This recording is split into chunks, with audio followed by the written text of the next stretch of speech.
L'Italie, la Slovaquie et la Hongrie sont pointés du doigt par la Commission européenne. Dans son rapport annuel sur l'état de droit, publié mercredi, l'institution évoque des inquiétudes relatives à la liberté de la presse, à l'indépendance de la justice et à la lutte contre la corruption. Pour Rome, la Commission met l'accent sur les médias et note qu'aucun progrès n'a été réalisé concernant la protection du secret des sources. Elle presse également le gouvernement à faire davantage pour assurer un financement adéquat des médias publics. We express concerns related to the independence and funding of public service media, and we ask authorities to address the situation. We have been expressing the need for safeguards for years now, but with new incidents reported by stakeholders and budget cuts, this is becoming very urgent.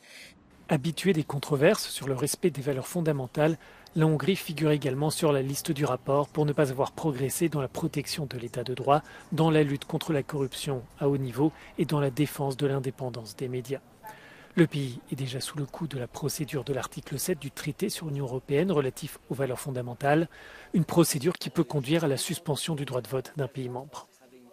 We try to be fair in the way to analyze the situation, but I will say Hungary is a real systemic issue for the Commission about the rule of law. Le rapport évoque également des inquiétudes en Slovaquie, mais aussi en Grèce. La situation des médias s'est détériorée dans plusieurs pays membres.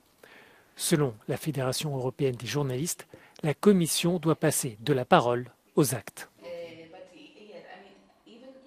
Nous sommes partisans de procédures d'infraction contre les pays qui ne respectent pas la liberté de la presse. Il est temps en Europe de punir ceux qui bafouent la liberté de la presse.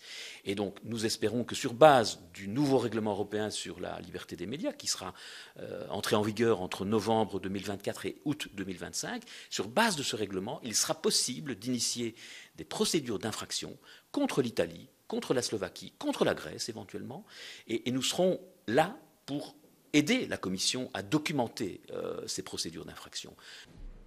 La Commission européenne présente aussi des points positifs.